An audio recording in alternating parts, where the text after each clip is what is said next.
مقام ہے اس دنیا میں اس انسان کا ہے، اس انسان کو اللہ نے بنایا ہے، اپنا نائب کہا، اور جب تخلیق ہو گئی پیدا کر دیا تو کہا لقد خلقنا الانسان فی احسن تقویم۔ فرشتوں کی تعریف نہیں کی، جنتوں کی تعریف نہیں کی، خوبصورت سیاروں کی تعریف نہیں کی، آسمانوں کی بلندی کی تعریف نہیں کی، اس انسان کی تعریف کی، اس انسان کی تعریف کی۔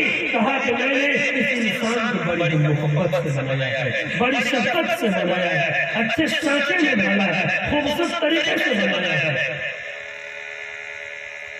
میرے محترم بزرگوں بچوں، ہم پیارے آقا علیہ السلام اس کے بارے میں کہا لولاک لما خلقت الافلاک، لولاک لما خلقت الافلاک۔ میرے محبوب اگر مجھے تجھے بنانا نہیں ہوتا تو میں تو اس دنیا کو کائنات کو پیدا ہی نہ کرتا، نہ زمین ہوتی، نہ آسمان ہوتا، نہ پہاڑ ہوتے، نہ دریا کی روانی ہوتی، نہ اس کی طغیانی ہوتی، نہ بحر و بر ہوتے، کچھ نہیں ہوتا۔ اس شاعر نے کہا گر ارض و سما کی محفل میں لولاک لما کا شور نہ ہو، گر ارض و سما کی محفل میں لولاک لما کا شور نہ ہو، یہ نور نہ ہو سیاروں میں، یہ رنگ نہ ہو گلزاروں میں۔ ہم وہ ہیں، اس نبی کے امتی ہیں، ہم کون ہیں؟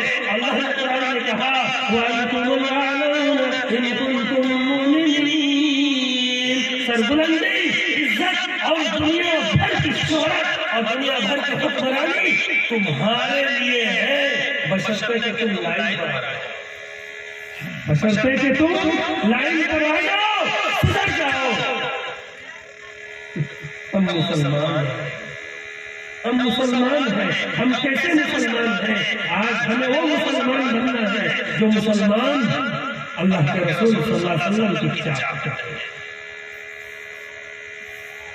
آج ہم مسلمان ہیں، ہمارے درمیان اتفاق نہیں، اتحاد نہیں، انتشار ہے، اتنا انتشار۔ اس ملک کے اندر ہم کتنے پرسنٹ ہیں؟ بتائیے بھائی پڑھے لکھے لوگ، ہم کتنے فیصد ہیں؟ تقریباً 20% ہیں۔ 20% ہونے کے باوجود آج تک ہم اپنی چاہت کے مطابق اپنا ایک ودھایک نہیں چن پاتے ہیں۔ ودھایک تو دور کی بات، ایک مکھیا اپنے پنچایت کا نہیں چن پاتے ہیں۔ ہم مسلمان ہیں، مسلمان ہیں، ہمارے معاملات کیسے ہیں، ہماری معاشرت کیسی ہے، ہمارے عقائد کیسے ہیں، ہمارے اخلاق کیسے ہیں، ہمارے کردار کیسے ہیں۔ اگر مسلمان ہو تو 100% مسلمانی نبھاؤ۔ حکایت ہے، اللہ نے قرآن میں کہا یا ایھا الذین آمنوا ادخلوا فی السلم کافۃ۔ ایمان والو مکمل طور پر اسلام میں داخل ہو جاؤ۔ ایمان والو ترجمے پر غور کیجیے، کیا کہا؟ اے ایمان والو مکمل طور پر اسلام میں داخل ہو جاؤ۔ پتہ یہ چلا کہ ایمان الگ چیز ہے، اسلام الگ چیز ہے۔ ایمان آپ نے کلمہ پڑھ لیا لا الہ الا اللہ محمد رسول اللہ، لیکن جب ایمان بڑھے گا تب اسلام کی شکل میں وہ اسلام ظاہر ہوگا۔ آپ کے چلنے پھرنے میں ظاہر ہوگا، آپ کے انداز و اطوار میں ظاہر ہوگا، آپ کی نشست و برخاست میں اسلام ظاہر ہوگا، آپ کی گفتگو میں ہوگا، آپ کے اخلاق میں ہوگا، آپ کے کردار میں ہوگا، آپ کے بزنس اور تجارت میں ہوگا، آپ کی معاشرت میں ہوگا، آپ کے سماج میں ہوگا، آپ کے گھر کے اندر اسلام ہوگا، گھر کے باہر اسلام ہوگا، شادی شدہ زندگی میں اسلام ہوگا، دوستوں کے ساتھ گفتگو کرنے میں اسلام ہوگا، غیروں کے ساتھ ڈیل کرنے میں اسلام ہوگا۔ اللہ کے رسول صلی اللہ علیہ وسلم نے زندگی کے کسی گوشے کو تنہا نہیں چھوڑا ہے۔ Complete guideline for all human beings, only the way of prophet Muhammad صلی اللہ علیہ وسلم۔ پوری صرف مسلمانوں کے لیے نہیں، پوری انسانیت کے لیے، ہندوؤں کے لیے، جینوں کے لیے، عیسائیوں کے لیے، یہودیوں کے لیے، دنیا بھر میں بسنے والے تمام دھرموں کے، تمام ہند کے اور علاقوں میں بسنے والے انسانوں کے لیے اگر کوئی کمپلیٹ گائیڈ لائن ہے ٹوٹل ضابطۂ حیات ہے، وہ اللہ کے رسول صلی اللہ علیہ وسلم کا طریقہ ہے، اور ہمیں اس پر فخر ہے۔ آج تک سیرت رسول پر کسی کے انگلی اٹھانے کی جرأت نہیں ہے۔ ہم اس نبی کے امتی ہیں، اللہ نے کہا ایمان والے اسلام میں مکمل داخل ہو جاؤ، ہم ایمان والے ہیں، اس میں کوئی شک نہیں ہے کہ نہیں؟ ہم ایمان والے ہیں اس لیے کہ ہم مسلمان گھرانے میں پیدا ہوئے، مسلم معاشرے میں ہم نے پرورش پائی، اور ہمارا نام عبداللہ، عبدالرحمن، فاطمہ، رقیہ کلثوم ہے، لیکن مسلمانی ہم نے کتنی لکھے، کہا جا رہا ہے مکمل طور پر اسلام کا فالو کرنا پڑے گا۔ آج ہماری ماں اور بہنیں، میری ماں اور بہنیں دھیان سے سنو، آج ہم نہیں بدلے گے، جس کی وجہ سے ساری دنیا کی باقی طاقتیں ہمارے خلاف کچھ کر رہی ہیں۔ ہم نہیں بدلیں گے، ہم جس دن بدل جائیں گے انشاءاللہ العزیز حالات بدل جائیں گے۔ میں نے کہا کہ دل بدل سکتے ہیں، جذبات بدل سکتے ہیں، ملک کے فکر و خیالات بدل سکتے ہیں، دور موجود کے دن رات بدل سکتے ہیں۔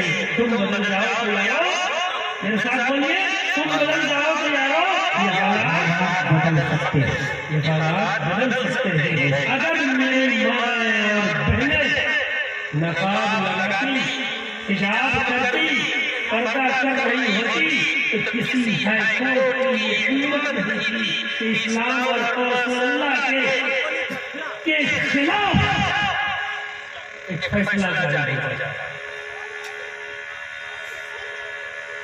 آج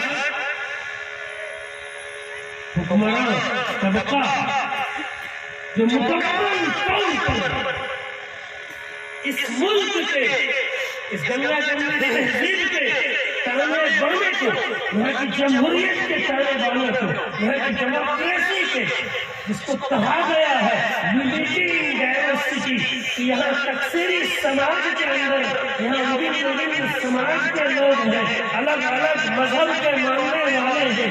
اس ملک کے اندر جب اس ملک کی بنیاد رکھی گئی اور سنویدھان کا رچنا کرتاؤں نے جب سنویدھان بنایا تو اس کے اندر کہا گیا ہے کہ ایکوالٹی، برابری ہر طرح کے یہاں بسنے والے انسانوں کو ملے گا، چاہے اس کا تعلق جین دھرم سے ہو، مسلمان سے ہو، دلتوں سے ہو، یا پھر کسی اور سماج سے ہو، عیسائیت سے ہو، ہندو دھرم سے ہو، یہاں پر بسنے والے ہر دھرم کو، ہر دھرم کے ماننے والوں کو اس کے مذہب کے مطابق اور مذہبی تعلیمات کے مطابق عمل کرنے کی اور اس پر چلنے کی مکمل کھلی اجازت ہوگی۔